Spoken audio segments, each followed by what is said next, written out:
नमस्कार. आज आपण एका खूप महत्त्वाच्या विषयावर बोलणार आहोत आणि तो विषय आहे नेटवर्किंग. विशेषतः व्यवसायाच्या वाढीसाठी नेटवर्किंग नक्की कधी आणि कसं कामी येतं हे आपण आज खोलात जाऊन समजून घेणार आहोत. अनेक उद्योजकांना व्यावसायिकांना एक प्रश्न हमखास सतावतो की मी इतक्या लोकांना भेटतोय, इतके इव्हेंट्स करतोय, सतत नेटवर्किंग करतोय, तरीही माझा बिझनेस का वाढत नाहीये.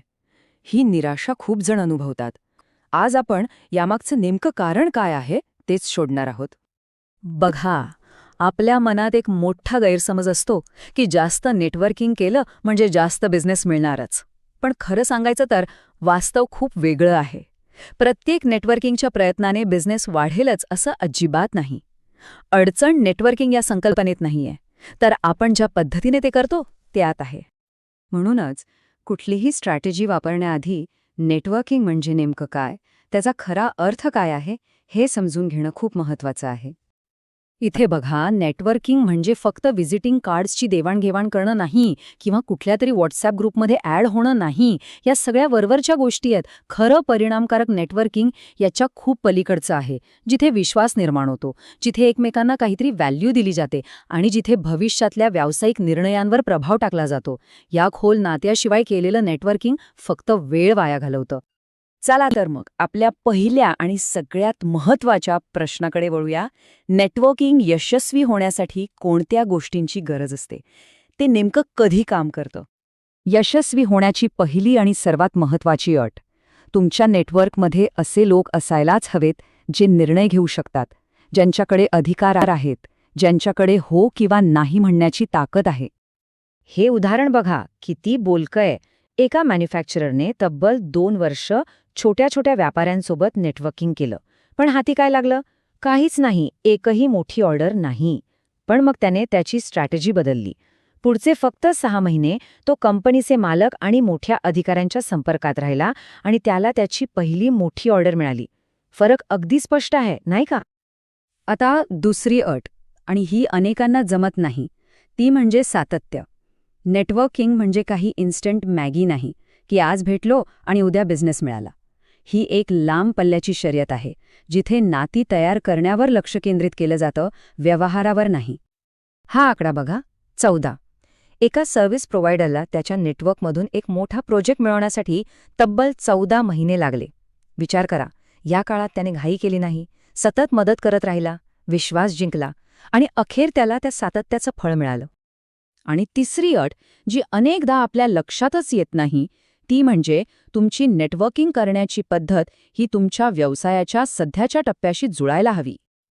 म्हणजे बघा, हे खूप सोपं आहे. जर व्यवसाय अगदी सुरुवातीच्या म्हणजे स्टार्टअप स्टेजमध्ये असेल तर त्याला मार्गदर्शकांची जास्त गरज असते. ग्रोथ स्टेजमध्ये मोठे ग्राहक आणि पार्टनर लागतात.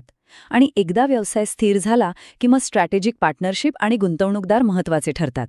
चुकीच्या टप्प्यावर चुकीच्या लोकांसोबत नेटवर्किंग केलं तर त्यावर गुंतवलेल्या वेळेचा आणि पैशाचा परतावा 0 असतो. बरं, तर नेटवर्किंग कधी काम करतं हे तर कळलं, पण ते कसं काम करतं? म्हणजे नक्की काय होतं ज्यामुळे बिझनेस वाढतो? चला तेही पाहूया. सगळ्यात पहिलं म्हणजे हे समजून घ्या, नेटवर्किंग तुम्हाला थेट विक्री नाही देत. ते तुमच्यासाठी फक्त दरवाजे उघडून देतं. एका योग्य व्यक्तीने फक्त तुमची ओळख जरी करून दिली तरी त्यातून वर्षानुवर्षांचे व्यावसायिक संबंध तयार होऊ शकतात. ही फक्त एक सुरुवात असते. हा आलेख बघा, काय जबरदस्त फरक आहे. जर तुम्ही अनोळखी लोकांना थेट कॉल करत असाल तर एका मीटिंगसाठी कदाचित 100 प्रयत्न करावे लागतील. पण जर कुणी तुम्हाला रेफर केलं असेल तर एकाच प्रयत्नात काम होतं. का? कारण तिथे विश्वास आधीच तयार झालेला असतो. यामुळे प्रचंड वेळ आणि ऊर्जा वाचते. आणि हा एक असा फायदा आहे ज्याकडे आपलं लक्षच जात नाही, धोके टाळणं. एका अनुभवी उद्योजकाचं हे वाक्य बघा, मी पुढच्या 5 वर्षात जे नुकसान करणार होतो ते एका नेटवर्किंग मीटिंगमधल्या सल्ल्यामुळे वाचलं. कधीकधी दुसऱ्यांच्या चुकांमधून शिकायला मिळणं हाच सर्वात मोठा फायदा असतो. ओके, तर हे सगळं ठीक आहे, पण याचा रिझल्ट कधी मिळणार? हे समजून घेण्यासाठी आपल्याला यशस्वी नेटवर्किंगचे हे 3 महत्त्वाचे टप्पे समजून घ्यावे लागतील. ही प्रक्रिया टप्प्याटप्प्याने होते. पहिला टप्पा आहे व्हिजिबिलिटी, म्हणजे लोक तुम्हाला फक्त ओळखायला लागतात. मग येतो दुसरा टप्पा, क्रेडिबिलिटी, जिथे लोक तुमच्या कामावर, तुमच्या शब्दावर विश्वास ठेवायला लागतात. आणि मग येतो शेवटचा आणि तिसरा टप्पा, ऑपॉर्च्युनिटी, जिथे लोक स्वतःहून तुम्हाला संधी द्यायला लागतात.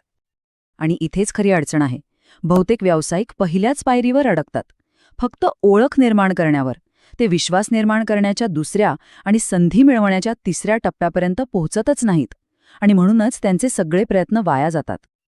आता आपण या सगळ्या चर्चेच्या सारांशाकडे येतोय. नेटवर्किंगच्या भूमिकेला समजून घेण्यासाठी एक जबरदस्त रूपक आहे, जे सगळं काही स्पष्ट करेल. तर मग ही 3 सूत्र लक्षात ठेवा. जास्त लोकांऐवजी योग्य लोकांवर लक्ष केंद्रित करा. विक्री मिळवण्यापेक्षा व्हॅल्यू देण्यावर भर द्या. आणि अधूनमधून खूप प्रयत्न करण्यापेक्षा रोज थोडे पण सातत्यपूर्ण प्रयत्न करा. ही मानसिकता खूप गरजेची आहे. आता ते रूपक बघूया. असं समजा की तुमचा जो बिझनेस आहे ना, तुमचं प्रॉडक्ट, तुमची सर्व्हिस, हे आहे तुमच्या गाडीचं इंजिन. खरी शक्ती इथे आहे. आणि तुमचं स्ट्रॅटेजिक नेटवर्किंग, ते आहे त्या गाडीचा ॲक्सेलरेटर. ते स्वतःहून शक्ती निर्माण करत नाही. पण जर तुमचं इंजिन म्हणजेच तुमचा बिझनेस दमदार असेल, तर हा ॲक्सेलरेटर त्याला प्रचंड वेग देऊ शकतो. त्यामुळे आता विचार करायला लावणारा प्रश्न हा आहे की जर आपला व्यवसाय हे आपलं इंजिन असेल, तर आपण नेटवर्किंगचा वापर आपला ॲक्सेलरेटर म्हणून कसा करणार आहोत?